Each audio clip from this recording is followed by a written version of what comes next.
Hello everyone, welcome back. This is Techmatic. Thank you for joining me today. As you can see, my home base is a mess, and we're going to talk about many of the different topics concerning resource management and the return on investment for purifying ores, as well as smelting and other mechanics when it comes to the base side activities here in Cloudheim.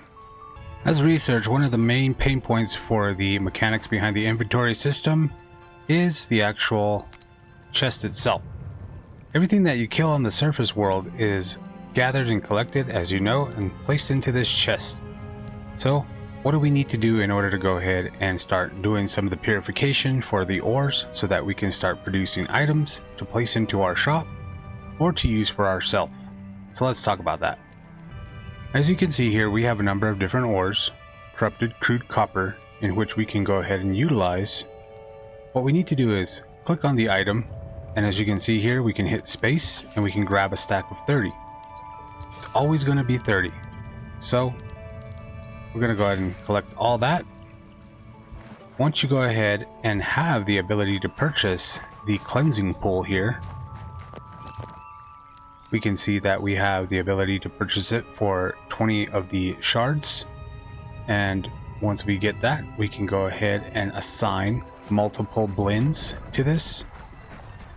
So what I'm going to do before I go ahead and get that going is I'm going to go ahead and pick up my blins. Pick you up and pick you up. And it doesn't matter which one you put on there. They all offer different things corresponding to the slot. So as you can see here, increase production speed by 50%. I'm going to place that guy right there. And station has a 20% chance to double output. So now that we have all occupied slots for our cleansing pool, and just a note, keep in mind you can go ahead and move things around by hitting C.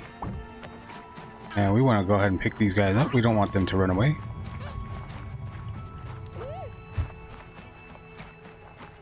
We can run over to the pool and just simply, as the tooltip states, we can go ahead and place all of this ore until it fills up.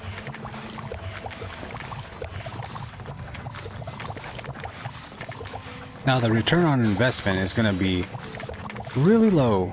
As you can see there, we threw too much in there, so we got to pick up those 15 pieces. Wait till there's some room, and it's a little tedious. But visually, it's comprehensive. It allows us to go ahead and throw the rest of this ore in there. And whatever's left over you can pick up and you can toss into your chest. So this is pretty much how you would go ahead and acquire all of the purified crude copper ore, in which you're going to need for a number of different things.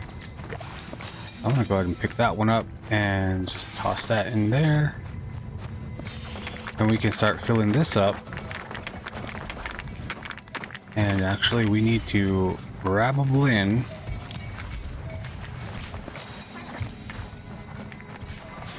And get that 20% chance for double output.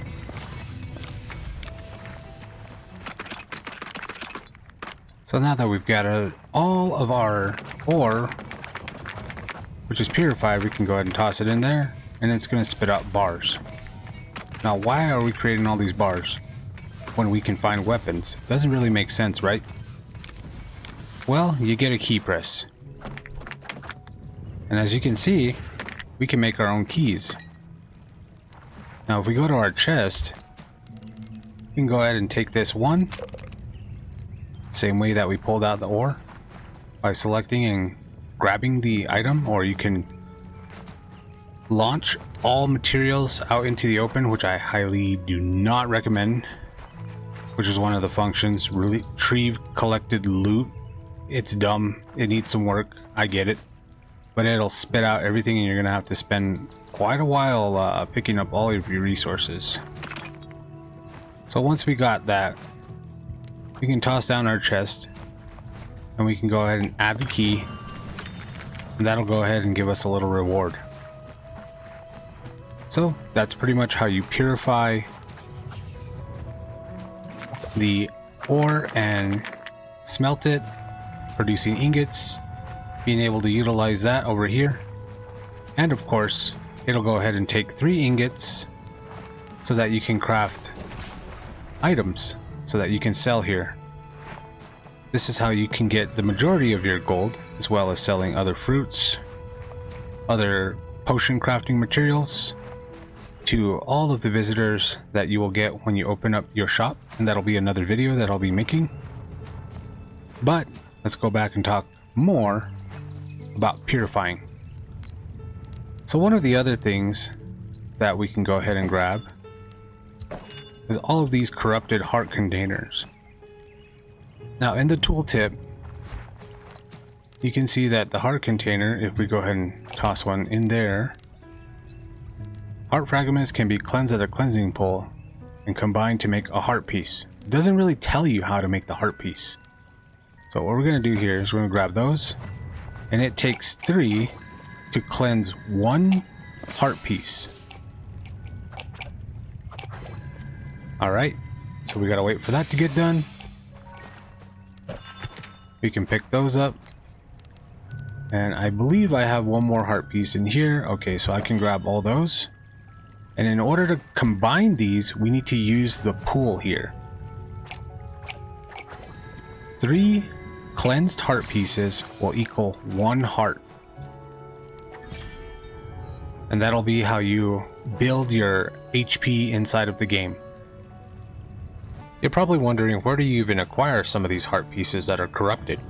Well, certain bosses and storylines will give you heart pieces, and of course chests out in the world have a chance to spawn lucky loot and super lucky loot, in which they will give you not only one of those coins to purchase access to other maps, but they'll also give you heart pieces. You can also search the world of Arcadia and kill all of the enemies in hopes of running into a boss, and they also drop hearts. There's a couple of locations on the map there that you can go ahead and utilize. As we go ahead and jump to Arcadia over here, specifically there's a boss located in this area at the Green Mantle compound, which always spawns, is a purple variant, tough mob, and will also drop 1 heart piece. There's a number of these creatures also over here, in which will drop another one, which is by the Tidewind Heights. And of course, going into any of the dungeons will also offer you an opportunity to go ahead and collect all of those heart pieces, as well as coins that you will need to unlock certain areas. So, with that, we also have the ability to purchase one of these. We can go ahead and upgrade our life core, which grants 1 heart per level.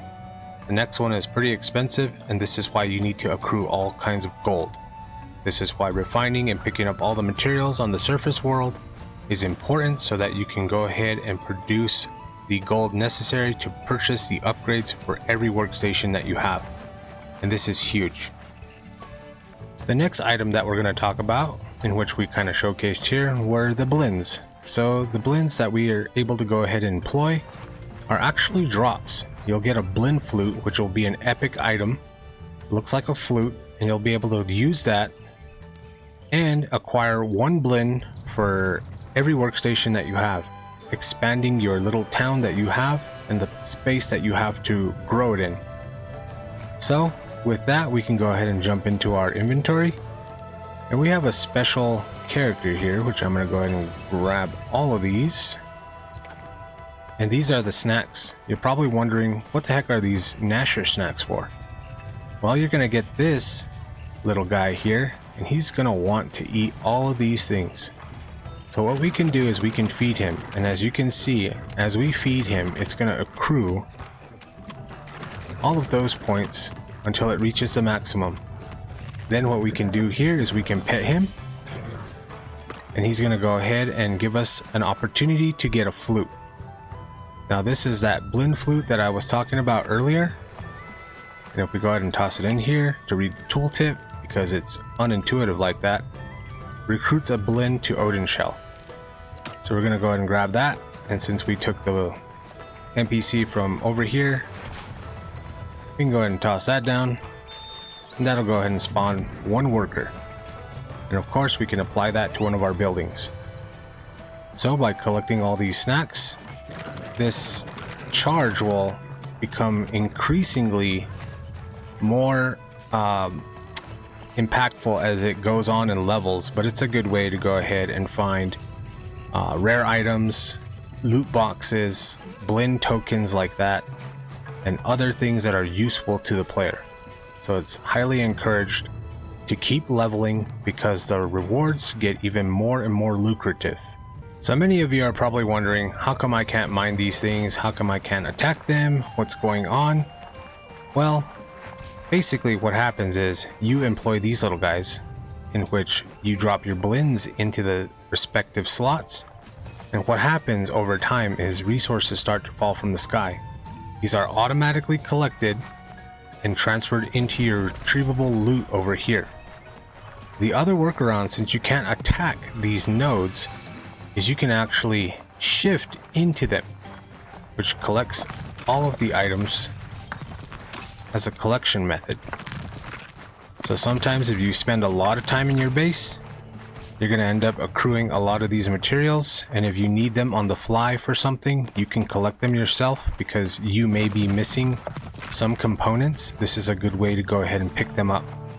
So just that you're aware, you can go ahead and shift and charge right into these items. Alright everybody, that brings us to the end of our video on learning how to purify hearts, collect heart containers, as well as utilize our upgrade, which requires tons of gold, how to refine all of the materials so that you can create keys or weapons should you be not getting the RNG luck you want, and of course, collecting the resources and placing Blins into their respective work slots so that they can produce more and faster, as well as the cumbersome retrieve loot feature here in the game. So guys, with that, please like, subscribe, comment. Really appreciate it. Helps me grow, helps me produce content like this, and have a good night. Bye bye.